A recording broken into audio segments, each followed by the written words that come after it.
My name is Vyn Lane, and I am the writer-director of Wilderness.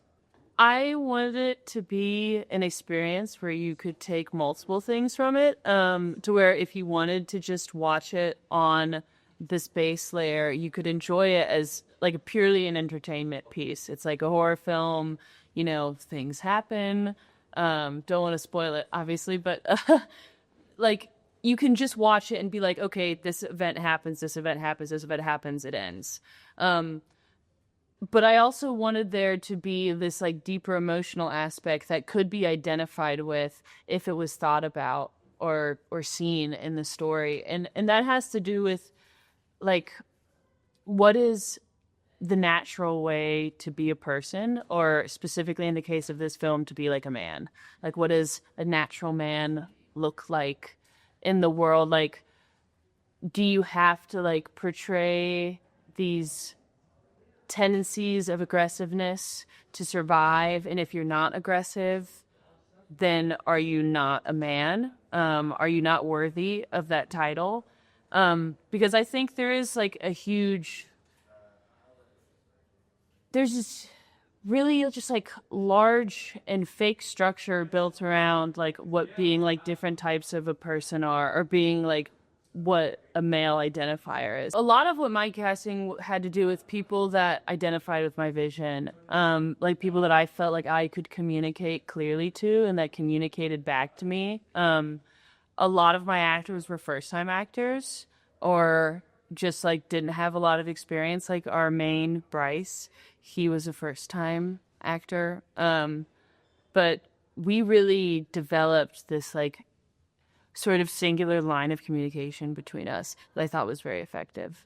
And I felt that he was able to bring out the emotion that I was wanting to put in the story while also like staying true to like the basicness of the plot. Our big bad guy, Mr. John, he was the first person who auditioned with me, period. And immediately when I saw him, I was like, well, that's John. And that was really fun. But Zach has a lot of experience acting. When I first envisioned this story, I really like cult stuff a lot. I'm very interested in cult dynamics and like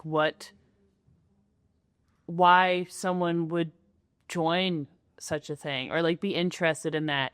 And like the psychology of it breaks down to, and this kind of was also the reason why I came up with the story, but like manhood is like a cult, or like this idea of like toxic masculinity, like buying into that, investing in it, and like worshiping the structure of what it is to be a man. I think it's very cultish.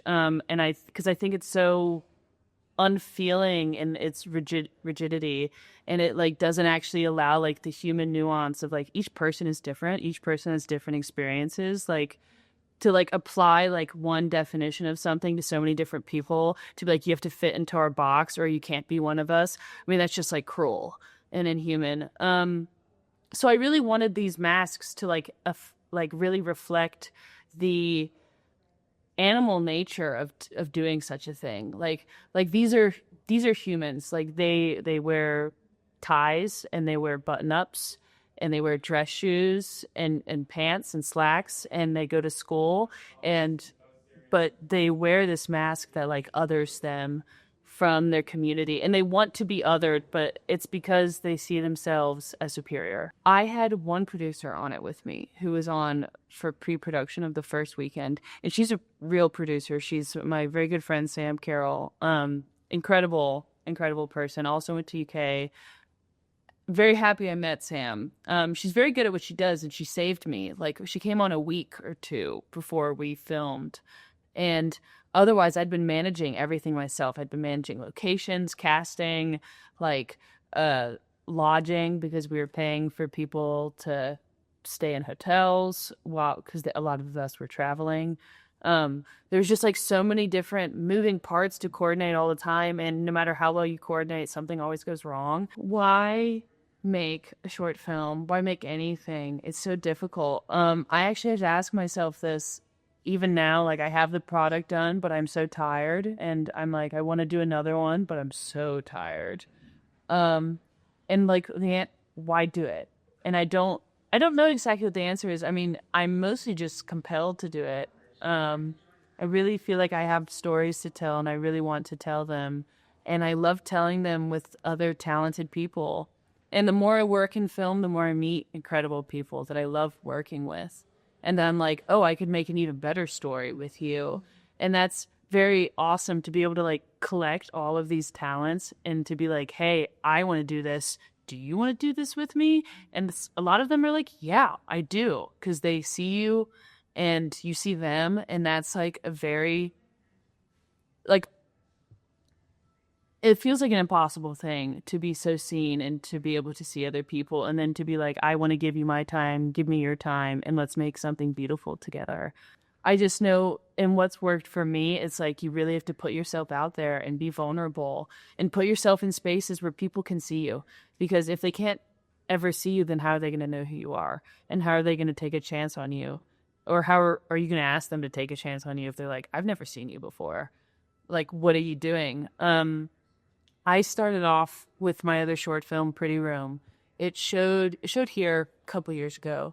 Um, and I showed it in Louisville when I first moved there, at this thing called Below the Line. It's not a official film festival. It's just like at a bar. It's underground, but it's run by people who are in the film scene of Louisville, like deep in the film scene.